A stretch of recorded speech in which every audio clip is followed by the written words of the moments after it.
السلام علیکم۔ آج کی اس ویڈیو میں ہم بات کرنے والے ہیں مضمون نگاری سموسے کھانے کے نقصانات۔ دوستو، اگر آپ نے ابھی تک ہمارا چینل سبسکرائب نہیں کیا تو پلیز چینل کو سبسکرائب کریں، ویڈیو کو لائک اور شیئر بھی کریں۔ سموسے پوری دنیا میں پسند کیے جانے والے ناشتے کا ایک مشہور کھانا ہے، لیکن زیادہ تر کھانوں کی طرح یہ بھی بہت سے نقصانات کے ساتھ آتے ہیں۔ اگرچہ وہ مزیدار اور تسلی بخش ہو سکتے ہیں، سموسے کا زیادہ استعمال آپ کی صحت پر منفی اثرات مرتب کر سکتا ہے۔ سموسے کھانے کا ایک بڑا نقصان ان میں کیلوریز اور چکنائی کی زیادہ مقدار ہے۔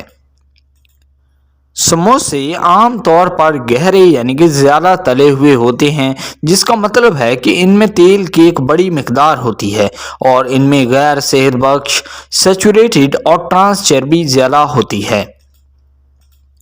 ان غیر صحت بخش چکنائیوں کی زیادہ مقدار کا استعمال آپ کے دل کی بیماری، فالج اور دیگر صحت کے مسائل کا خطرہ بڑھا سکتا ہے۔ سموسوں کا ایک اور نقصان ان میں کاربوہائیڈریٹ کی مقدار زیادہ ہے۔ کاربوہائیڈریٹ کا بہت زیادہ استعمال وزن میں اضافے اور خون میں شوگر کی سطح کو بڑھانے کا باعث بن سکتا ہے۔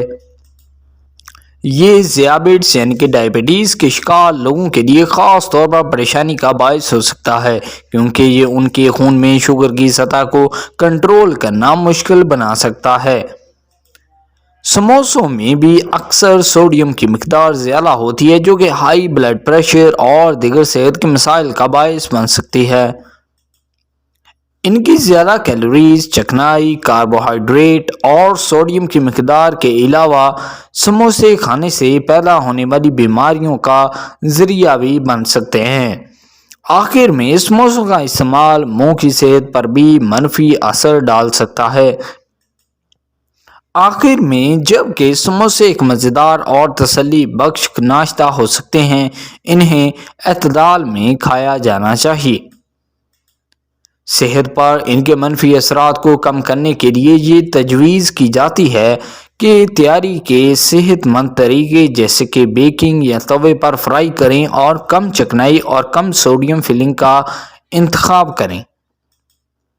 جیسا کہ تمام کھانوں کے ساتھ، اعتدال کی کلید ہے اور یہ ضروری ہے کہ سموسوں کو صحت مند غذا اور باقاعدہ ورزش کے ساتھ متوازن کیا جائے، یعنی کہ برابر بیلنس کیا جائے۔ آئی ہوپ دوستو یہ ویڈیو آپ کو بہت پسند آیا ہوگا۔ اگر آپ نے ابھی تک ہمارا چینل سبسکرائب نہیں کیا تو پلیز چینل کو سبسکرائب کریں، ویڈیو کو لائک اور شیئر بھی کریں۔ Thank you.